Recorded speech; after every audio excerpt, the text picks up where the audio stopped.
Hello, everybody. Welcome to episode 95 of the No Normal Show for Thursday, March 5th, 2021, brought to you by Revive Health. This is our weekly deep dive into how hospital and health system marketers can navigate what we call the no normal. I'm Chris Bevelo, Health Systems Practice Lead at Revive Health, and your host for the show. I'm joined, as always, by Chase Kleckner, who's Senior Marketing Manager at Revive Health and our show's producer. Hello, Chase. Hey, Chris. Good to see you as always. You as well. We are super excited to be joined also today by Kevan Mabbutt. Kevan is the Chief Consumer Officer of Intermountain Healthcare. He began serving in the role in 2017 and brings over 25 years of consumer-focused experience to the role. He is responsible for bringing consumers, which includes patients, members, caregivers, and the community, perspectives to the forefront of healthcare design and delivery. He leads Intermountain's efforts to identify what consumers need and expect from healthcare and to evolve the organization's capability to create and deliver consistent, consumer-centric, digitally enabled experiences. Before Intermountain, Kevan was previously at the Walt Disney Company, where he served as Global Head of Consumer Insight. He led consumer experience development and transformation for Disney's theme park, cruise line, resort, retail, and digital businesses in the US, Europe, and Asia. He was instrumental in defining the guest experience at Disney's first theme park in mainland China, Shanghai Disney Resort, and driving the digital transformation of Walt Disney World in Florida, which included My Disney Experience Portal and Magic Bands. Ooh, I remember Magic Bands. I had one of those. He had helped expand the Disney, Pixar, Marvel, and Star Wars brands globally. Kevan, holy cow. Thank you so much for joining us. Chris, thank you. Great to see you and great to be talking today. And hi, Chase, as well. Yeah, I cannot wait to dive into everything consumerism with you. We've got a couple of housekeeping notes to knock out, and then we can dive in. So if you're new to the show, on this podcast, we share industry trends, research, stories from those from both with inside and outside of healthcare, which Kevan, you meet both of those criteria. Anything we can bring forward to help health system marketers and communicators navigate the no normal successfully. If you want to know more about what we mean by the no normal, if you want to know key principles that we have to help you navigate the no normal, check out a blog post we wrote last year that gives you all of that background. Chase will post that in the chat function of Zoom. Speaking of the chat function in Zoom, if you're with us live, use that to follow for any links that Chase may post. Also, you can talk to your fellow attendees in the chat function, and we encourage that. But if you have a question for Kevan, if you have a question for me, if you have a question for Chase, please put that in the Q&A queue. That's what we monitor live to make sure we get to any questions from the audience if you're with us live. So please make sure you use that queue. Remember, you can subscribe to the podcast on iTunes or wherever you listen to the show. By the end of the day, as we always do, we will post a video recording of today's episode. You will find that at thinkrevivehealth.com/no-normal. You can also find all of our COVID-19 resources, which we'll touch a little bit on COVID-19 today, but I think we're going to go much around and beyond that as well. But if you want to see proprietary research we've done, we just released a new research report, I think last week, on vaccines. We've got tons of stuff on COVID-19. You can find that at thinkrevivehealth.com/COVID-19, which will also get you the podcast. So with all of that, let us dive in. We want to talk about consumerism. I mentioned this is, or I don't know if I mentioned live, but I'm going to say it now. This is one of my favorite topics. And I have been talking about, speaking on, studying, ranting about consumerism for a long time. So long, in fact, and I shared this with Kevan and Chase earlier, that this is a picture that I used when I first started talking about consumerism. You guys seen the right picture? That's my daughter, Callie. That is her as a toddler. She was born in 2002. So back in the mid 2000s, so 2004, 2005, I would use this picture to kind of illustrate what I thought the healthcare consumer felt like as he or she was going through our system. For those of you that aren't on live and can't see this, you see a toddler in a high chair with chocolate cake spread all over her face. And clearly she is out of chocolate cake. And that is the expression on her face. She's not too thrilled about it. I bring it up also because that girl right there is now a senior in high school. So that just kind of shows you how long we've been talking about this. Back then, and I think today it's still appropriate, I used to refer to consumerism as like a hurricane out in the Gulf of Mexico, and it was just forming. Maybe it was a tropical storm back then, to be honest. And people would talk about it like this storm is coming, but we didn't know how big it was going to get. Category 1, category 5. We didn't know if it was going to, hit the mainland, if it was going to go back out to sea. It could have gone anywhere. And I would say over that time, we're talking almost 2 decades, consumerism has maybe, caused some minor flooding. It's, some rainstorms here and there. Hasn't really hit the industry, at least in my perspective, as the hurricane that it could have. But I think the winds are whipping up. We actually just released a report in November about how COVID itself has accelerated a lot of the aspects of consumerism that have been moving kind of gradually and forcing us as hospitals and health systems to maybe deal with consumerism at a level that we've always wondered about and worried about, but now it's here. And so that's why it's so great to have Kevan with us, because here's somebody who has this tremendous background in consumer experience. I mean, it doesn't get any better than Disney, and now is in our world trying to move this forward as well. So that's why I'm so excited that you're here. I want to start, Kevan, with just some semantics. One of the things that we pointed out in a book we released in 2018 was the growth of consumerism and a shift even in titles from what was almost ubiquitously the top title in hospital and health systems in terms of marketing communications was the chief marketing officer. And we'd seen a few chief consumer officers come online, and we thought, we're going to see more of those. We haven't seen as many as we'd like, but they continue to grow. Talk to us, just start by talking to us about what you think that title means in terms of the difference between perspectives of a chief consumer officer maybe and a chief marketing officer, and in any other way that you think it's important to define consumerism. We'll start there. Yeah, Chris, that's a great place to start. And I'm sure we'll get back to your tropical storm analogy. I think it's a powerful one, and it actually explains a lot.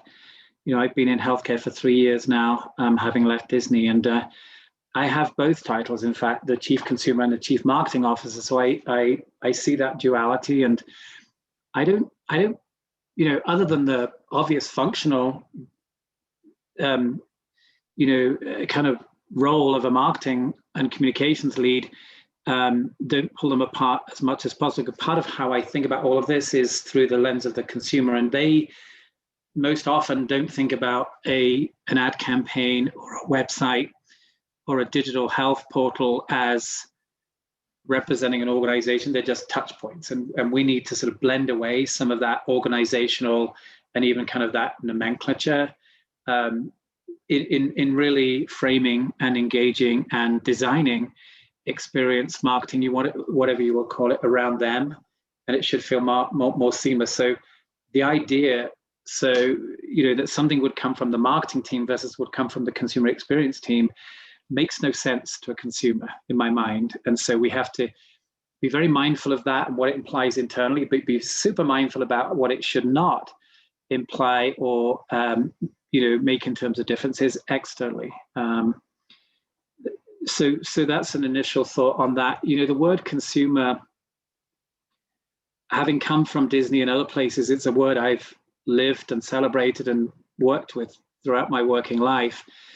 Disney's a very consumer-centric, consumer-forward, marketing-driven organization, almost the antithesis of healthcare. So there's a lot of dissonance for me coming into healthcare, but just the word, talking about definitions, consumer and consumerism has caused some really interesting negative reactions when I've talked about it from people who say, well, I don't care about consumers, I care about people, to, consumerism takes me to consumption, TB, tuberculosis, it's the old name for that, or it's all about environmental irresponsibility, or it's just cold corporate and commercial and it doesn't apply. So that's been a lot of the reaction. And I fundamentally want to talk about people, But I think there are some really important aspects to the consumer word and what that implies and how that actually changes the conversation, changes the relationship that we should pay attention to. Yeah, I think that's great. One of the things that we talked about when we first chatted for this show was a perspective you had that we look at the idea of consumers too narrowly in this space. Yeah, and I think that's definitely been my experience, Chris. You know, we put many labels on people, right? We'll talk about patients, of course, and there's something very precious about the idea of a patient. But if you really pull back, a patient, that word has to do with the relationship and in fact, the hurt somebody's feeling, the relationship they have with a provider of some kind. So is that the most personalized way of expressing humanity? I'm not sure it always is, any more so than consumer. You know, patient will often talk about the kind of oncology patient or whatever. So that will be used with a condition. Right. So I'm not here to argue against the word patient. I'm just saying that, you know, we apply many labels. At Intermountain, we call our employees caregivers. Caregivers are consumers too, because to me, the word consume, it's not about choice, which I've heard a lot. You know, it doesn't apply because, you know what, you don't get to choose to come into hospital. You don't get to choose to be sick. So because you don't get that choice, it's more like, I've had this said, going to court or prison. Like you can't help it. So why even bring this idea into the equation? Consume as a word just means use, right? So it's not about choice. Like your little girl is a consumer. She may not have chosen a particular care setting in her life or a provider. So it's not about her choice, it's about her usage of that service. And so I think people sometimes try to marginalize almost intentionally the word consumer to not apply, because I can think about patients and members and, you know, clinicians, then this consumer word is sort of out on the periphery and sort of doesn't apply. And therefore we can continue as if that storm was never looming off the Gulf Coast. Yeah. Yeah. So can you talk just a little bit more about how you in your role think about your employees that you called caregivers? And again, I think that's like an example of a different perspective that you're bringing than I've heard from many others, whether it's because you come from Disney, whether it's because you're wearing a consumer hat or however you want to put it. You know, of course, employees are important. And of course, our staff is important.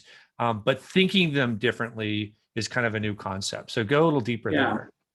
Yeah. So maybe let's just start briefly with what I think about as consumerism. You know, if you work for P&G or Unilever or Coca-Cola or, you know, any of those CPG companies, you're probably going to think about consumerism as a version of meeting people's needs profitably.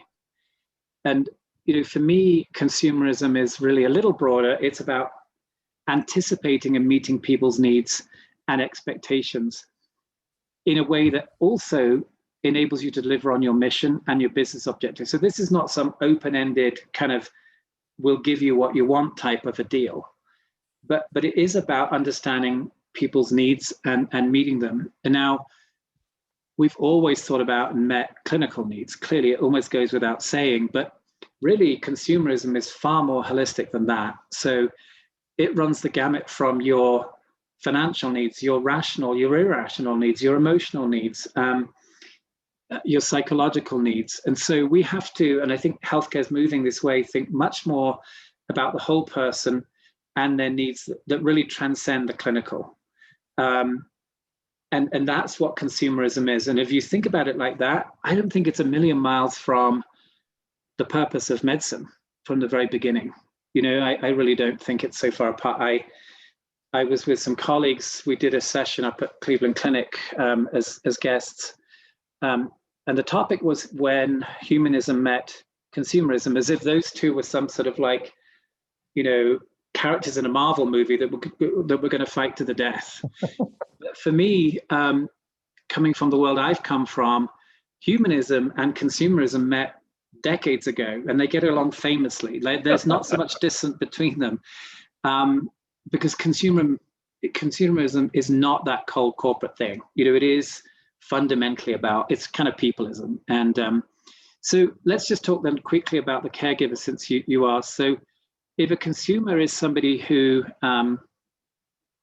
you are there to sort of anticipate and meet needs, and it's about using, not choosing, or so on and so forth, then our caregivers, just as our trustees, just as our members and patients, are all consumers of Intermountain, because we serve them, or we could serve them in some way, shape, or form.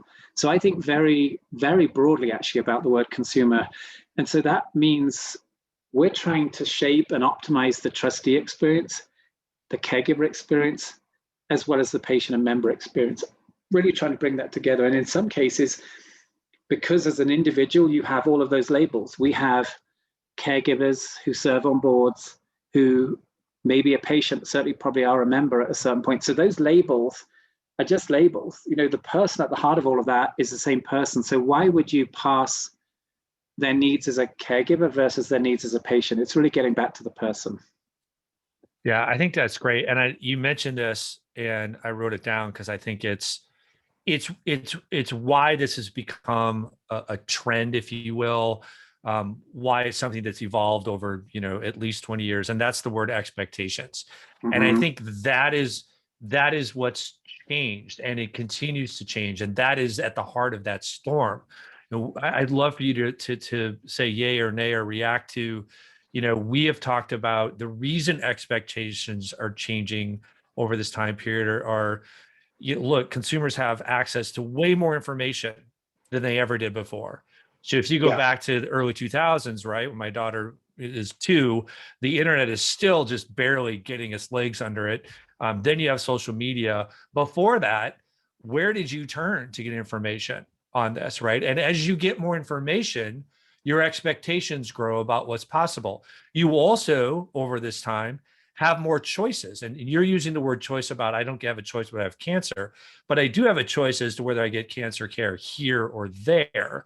Right. And as time has grown, we've seen just a real broadening beyond the traditional hospital of where you can get a lot of care. And then the final kind of driver that I think probably has more to do with changing expectations is money, skin in the game. I mean, back in the day, I paid $10 for surgery, and everybody paid $10 as deductibles. Consumer-driven healthcare, which is another ironic use of the term, which means basically you're paying more money out of pocket with high deductibles.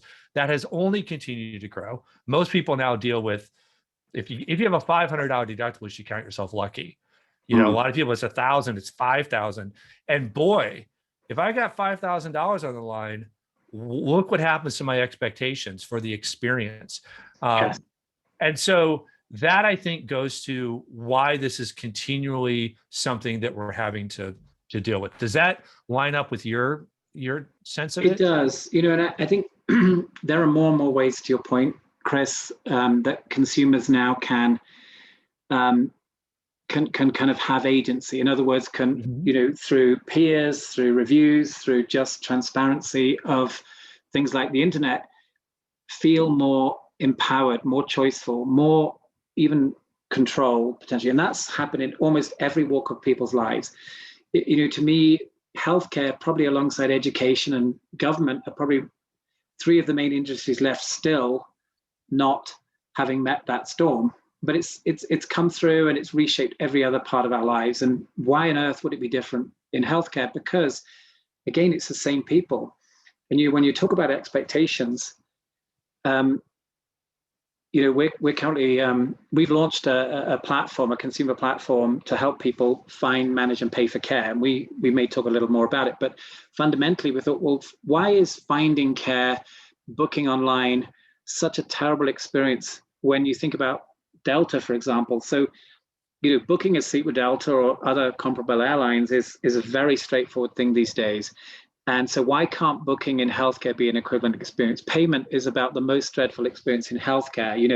It's opaque. You never know kind of when it's going to end, or even when it's going to start, and what the bill is going to entail. And so why on earth can't that be as good as Amazon as a payment experience? And so we're trying to sort of look outside of healthcare and say, well, what is the best experience relative to part of a journey, and how do we build that into our experience?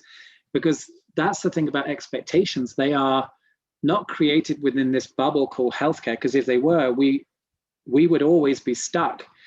They're shaped by people's experiences when they, it's hospitality, it's retail, it's big tech, it's finance. Again, we're one of the few that haven't really responded. And I think that's the really encouraging thing now, is that we sort of opened the door and it will never shut again. In fact, it will continue to widen. I don't know that expectations change so much. I mean, how you deliver on them absolutely changes. But if I think about, what we've learned, what people are looking for in healthcare beyond the kind of fundamentals of safe, high quality care with good outcomes, which is sort of a given. And the reason it's a given is because people don't always consciously think about that so much when they make the choices you describe. But what does increasingly matter is that we can be personalized, that we're always on, that we simplify, that we create a frictionless experience, we empower you, and that we can be transparent. Those things I think are quite universal and quite timeless. I know when we would do, ethnography and other work at Disney, the same things would be asked of a Disney experience. And so it is a bit of the more things change, the more they stay the same. Some of these things have just been ever present. We've never really delivered on them. Yeah, I don't know why this popped in my mind, but you talked about always on. It still kills me that we have folks opening urgent cares and that their hours are like 9 to 5, and you go, right. Yes. What in the world is that? Like, I don't know if there's any more opening, but there are certainly some out there with those hours. And it's just like one tiny example of how we seem to really struggle.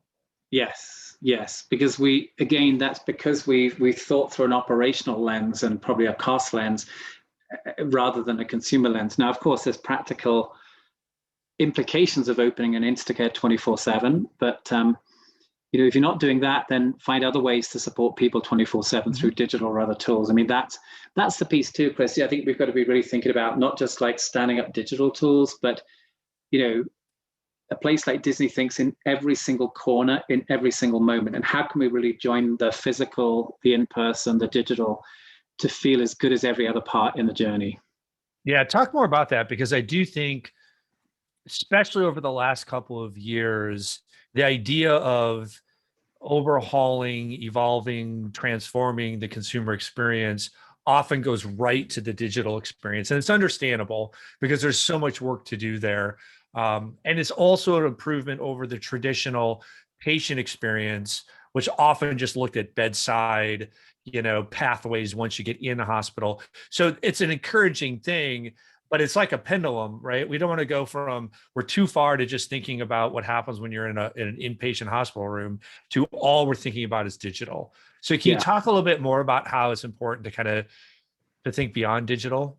Yeah, and this actually touches back on the topic of titles. So quite often, some of the work I do might be done by a chief digital officer, a chief, transformation officer, a chief innovation officer even. I often, get called a chief digital officer, although that isn't my title, and I don't actually care about that, but it just, I think, typifies what you're talking about, Chris. So when I came into healthcare, I felt like, well, you could check the box of consumerism by having 1, a digital front door, and 2, a net promoter score. And then people would be happy that you've done consumerism. There you are, it's all done. At Disney, I had a lot to do with what we call My Disney Experience, which is this digital ecosystem that started actually by being exciting stuff we could do to transform the experience. So we could bring AR and VR, and you could immerse yourself in stories at Disney parks in a totally new way. It was super exciting, but it was very technology driven. It wasn't consumer driven. People like to do those things, but they didn't actually want to do them at a Disney theme park. What they wanted to do at Walt Disney World or Disneyland was actually cut through the friction and the pain points to get to the core experience that was already there. It just took hours in lines and a lot of transactional experience to kind of get to it. And therefore, the value equation wasn't always so great. So it was about how do we enable better, more seamless access to the core experience. And you could liken that to the core clinical experience if you wanted to. And I think, therefore, the problem to be solved is similar. So part of that was digital. But as an example of why you shouldn't just focus on digital, we stood up this app, My Health Plus, recently, and through it you can now schedule online. You can, through two-way text-based interaction, kind of just have a direct relationship with your provider, and that's all good. But if you now book a clinic visit through the app, and then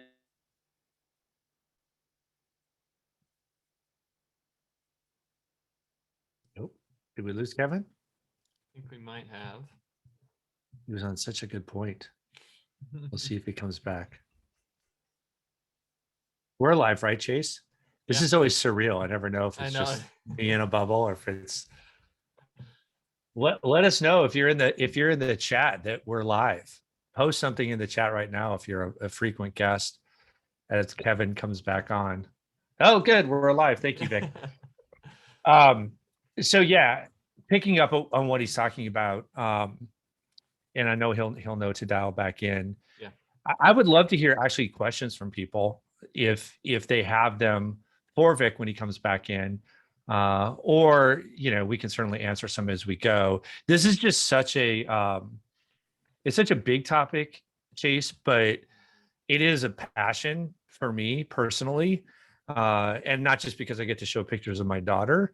I do feel like it is the number one hurdle to our typical clients, hospitals and health systems, maximizing what and who they could be and the value they could bring. And we know, having been in this industry so long, just like Kevin said, so much of what we do is designed from the inside out. It has been, healthcare has been built for the benefit of us, for the benefit of physicians and the caregivers, and the patients will make do with what we give them. And, for all the reasons we talk about, whether it's new competition coming in, or whether it's just a rising expectation, this is not going to cut it anymore. Yeah. So I think one of my favorite points that you make about consumerism and health systems is just that health systems have iteratively, slowly gotten better. But what would we do if we start a health system tomorrow?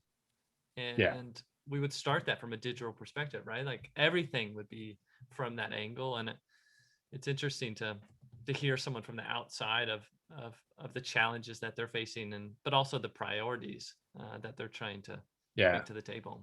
Yeah, we work with a lot of health systems right now around virtual care, as everybody probably on the show and listening. We've all adopted virtual care because of COVID, but also it provides such an opportunity moving forward. And our philosophy, it's easy for us to say, right? But we try to advocate for, hey, think about this as if you were starting your health system from scratch today. If you were doing that, a virtual encounter would be the first choice. It would be the main choice.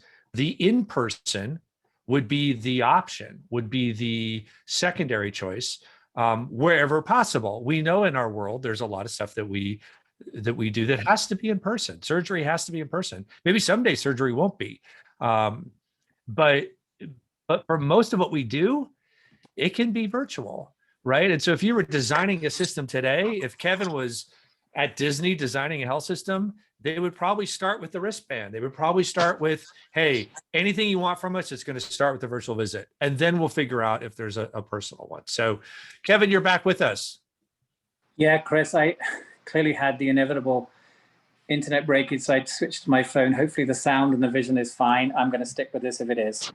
You're perfect. You're perfect. I don't know if you want to pick up with where you were, or we've asked people to start lobbing questions in, so we can shift to that. It's your call. I'd like to really quickly address your question, if that's okay, Chris, because I think it was lost, my answer.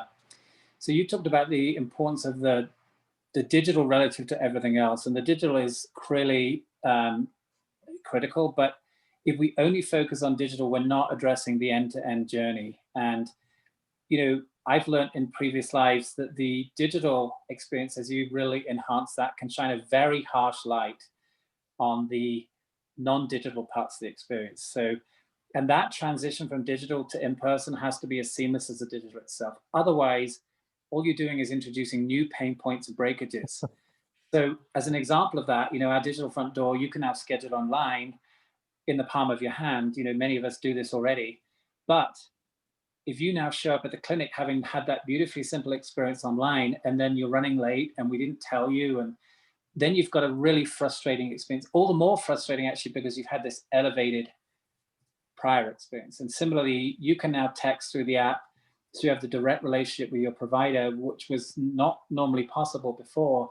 But if that provider is not in the habit of returning texts, again, you've caused frustration. You've sort of almost snatched defeat from the jaws of victory. So you've got to this has to be, through journey mapping and the like, something you look at every component of the experience, join it up as best you can, and make it seamless. Don't just assume, of course, that the digital will have that transformative effect. It won't.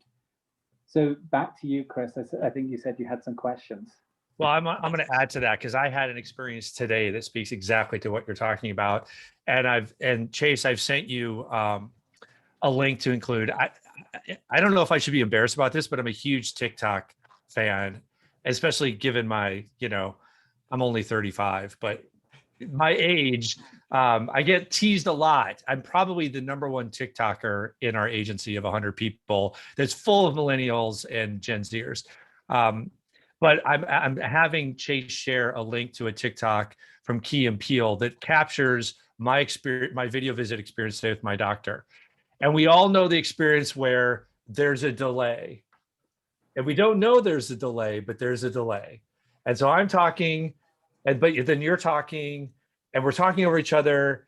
And at first it's like, my doctor's not even listening to me. He's just running right over me. And it took most of the visit to figure out, oh, there's a delay here. Yeah. That's why we're like continually stepping on each other. And then we're trying to navigate that delay. And so it just shows, like, even with the things like that we think we have figured out, there's still so much room to grow. So check out the TikTok that's in the chat.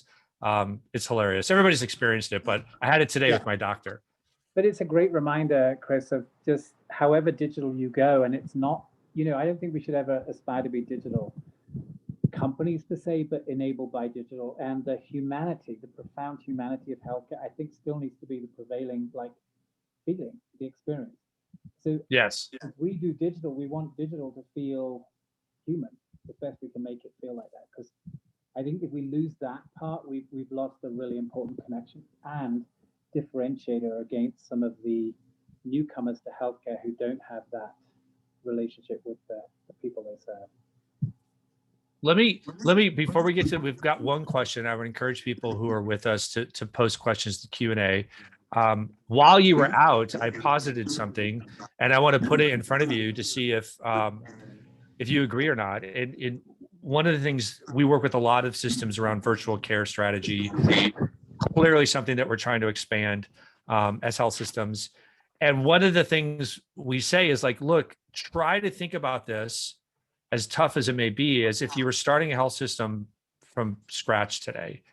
And if you were doing that today, think about how you would try to make the virtual visit the default.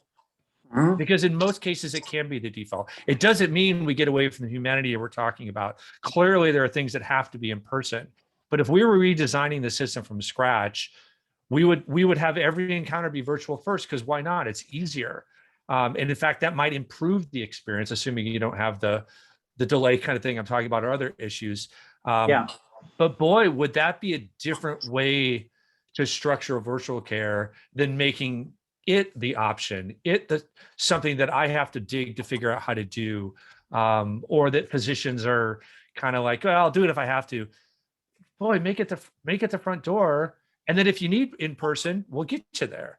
So right. I don't know I'd love your honest take on that. If you think that that's nuts or something that would be at least philosophically aspirational. Yeah, I think it's spot on, Chris, because I think if you were to design, with a blank page healthcare, you would start with the consumer, and you'd start also by thinking about what experiences do they get and therefore expect outside of healthcare. And you'd also think about affordability, you'd think about convenience, you'd think about a whole lot of things that we now try to sort of retrofit to some extent, right. But that's not the same thing. So yeah, I mean, clearly, and this has big implications as marketers from a brand and a marketing perspective. I guess, traditionally we thought of hospitals as that kind of gateway, that front door, that representation of the brand, or clinics, and certainly physicians, and so on. But and then we kind of almost like have fitted these other things in, but they don't have the same status. If we were to rethink that, we would start with digital, we would start with virtual, we'd start with those kind of things that you experience elsewhere, and then the escalation, the exception would be the hospital, the ER, rather than thinking those are the entry and the representation of the brand and the experience. So yeah, I think you're spot on. All right, cool. So we do have a question.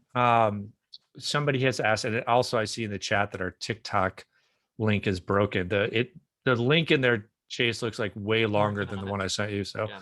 All right. So look, our own technology problems. We have them right here. So question for you, Kevan, where have you seen the greatest impact in your time in Intermountain on the experience? What would you hold up as your best success so far? Well, I mean, I think tangibly, My Health Plus is sort of one of those things, because it's taken some of the pain points head on. It's really hard to, especially as a sort of first timer, get access to the right care through online symptom checking to not just the most effective, but also most affordable care sitting is so important. So rather than rushing to the ER, can we get you to an Instagate, or preferably can we treat you, or at least guide you further online through a video visit or a health, a chat bot. And so I think that's made things a lot more convenient, affordable, and empowering. And then navigating healthcare, it's as if we have traditionally given you a laminated health plan card and said, good luck. And now we're trying to help you navigate beyond that first interaction all the way through, follow-ups, labs, meds, everything, and then paying for care like we talked about. So I think while it's only been live for the last sort of 8 months or so, it shows a lot of promise to address some of those pain points. You've got to start with the pain points. Beyond that, I think we've done some work in a very different sphere, which is more with sort of frontline caregivers, who I think certainly here I think we'd made the mistake over the years of designing some of what that experience looked like, patient to nurse, patient to provider, around things like post-visit survey questions. So it kind of became a bit tasky and a bit robotic in some cases. And it wasn't satisfying to either the patient or the clinician. So again, not to keep going back to Disney, but one of the things I think Disney does quite well is to empower its frontline cast members to understand, either in the moment or more broadly, what matters to people, and to deliver that experience. So there are kind of guardrails, if you will, and principles, but mostly it's about people's EQ and service mindset to do the right thing for that guest. And so we're trying to instill more of that at Intermountain, so it kind of loosens things up. It's more authentic. It's more meeting people where they are. And it's not about, if I do this, we'll get a good Press Ganey score. That will follow probably if we do the right thing. So that's, I guess, at the other end of this spectrum from digital, is really trying to find ways to, it's not even transform, it's just to take it back to basics, the human interaction. So let me ask you, I don't know if this is a personal question or not, but you kind of qualified something you said there by saying, I don't mean to keep going back to Disney. I mean, from my standpoint, having people come in from a company like Disney or Delta or wherever, where there are amazing experiences, is exactly what we need in healthcare. But Kevan, how much do you have to deal with, this ain't Disney? You're not Disney anymore, so stop talking about. Yeah. combat that still after whatever 3 or 4 years there? Yeah. Oh yeah, a lot. And I'm fine with that, you know, because at face value, it's kind of weird to come from Disney into healthcare, and what on earth would it have to do with healthcare? But of course, it has a lot to do with it because it's about people. And, you know, when you work at Disney, you realize, especially for things like the parks, they're really high ticket. I mean, they are expensive things to do. And there's a lot of fear and trepidation and complexity. And so from a people point of view, from a consumer point of view, oddly enough, a lot of what you address and need to understand is not so far apart from healthcare. You know, one excuse I've heard so often, and I do call it an excuse, not a justification, is complexity. Like we can't do consumerism because healthcare is just far too complex, like as if it's more complex. But you know, my experience there is that Disney, Amazon, all of these folks have pretty complex business models. They just don't make kind of the complexity the consumer's problem. They figure it out. And so that's that. So yeah, and I've had many people say, you've got to read If Disney Ran My Hospital, the book. And I have read it. And, you know, I think, honestly, still, after a few years in, I'd be far more scared if a hospital ran Disney. I really would. So I think there's still a lot to learn, even though it is from a place like Disney, but not just Disney, you know, more or less any industry does this stuff. Yeah, I just am also conscious to, you know, not to sound kind of preachy. And so that's probably part of my sensitivity there. Because, you know, I know it's not literally applicable, but much of it is very closely applicable. Again, for the very simple fact that they're the same people with the same emotions. And even in some cases, some of the same fears. So it's a very parallel experience for me. Yeah, it also, Chase, see if you can find this before this shows up. There's a video, it's probably 5 or 10 years old. And it said, I think it's titled something like, if the airlines were run like healthcare. And I think, you know, you spoke about Delta. I'm from Minneapolis, where Northwest Airlines was based before it merged with Delta. And Northwest Airlines was up there with Comcast for me as the most hated brands I had to deal with. And Delta is a brand that I am a champion of. Like, I love Delta. I will not fly anything but Delta. And they have created this experience in a pretty darn complex situation. When you think about everything that it takes to move people from A to B 100 times a day, and life is at stake. It's you know, I don't want to try to compare it to brain surgery, but people are going up in steel tubes and coming back down, and pretty infrequently does something bad happen. And yet I feel like they've given me an amazing experience. So I feel like if Delta can figure it out, we should be able to figure out. Maybe that's not a fair comparison, but. Well, again, I don't mean to trivialize the differences because they are real. And I know that can be upsetting when somebody does seem like they're doing that. But let's just talk about safety. You know, how fundamental is safety? How obsessed are we in healthcare with safety? Well, very. But, you know, if we work at Disney, we obsessed about safety like you wouldn't believe. So does Delta. And those are consumer expectations that transcend healthcare or any of those industries. So again, many of these themes that we're trying to address, they're not unique to healthcare. We may have kind of convinced ourselves they were, but they're kind of not. And so that's just the reality. And you know, I know it's a little hard because it can feel like that's a trade-off, like we're somehow losing our power to the consumer. But actually, if you really think back to that anticipate and meet people's needs idea, I don't think that's a trade-off. I mean, I think that's what healthcare is here to do, always has been. Yeah, that's fantastic. That's it. I feel like we could just talk forever and ever on this stuff. But I think that's a great place to just draw to a close. This has been what I hoped it would be, which is a really refreshing take on something that, again, has been around as long as my daughter has. But I love hearing from folks that are just immersed in it. So thank you so much for joining us, Kevan. It's fantastic. Thank you, Chris, and thank you, Chase, and anybody who listened in. I really appreciate the opportunity. Yeah, for sure. Chase, thank you, sir, as always. Absolutely. Really enjoyed the conversation. If you would like us to cover something, more on consumerism, anything else, throw it in the chat right now. Or you can email us at nonormal@thinkrevivehealth.com if you're not able to join us live. Next week, we're joined by Kathy Nguyen, who's VP of Strategic Marketing at LifePoint. Remember to visit thinkrevivehealth.com/COVID-19 for all of our content on COVID. You can also find a recording of today's show. By the end of today, we'll have that posted, or you can always subscribe on iTunes. And as always, until next week, good luck out there in the no normal. Thanks for joining, everybody.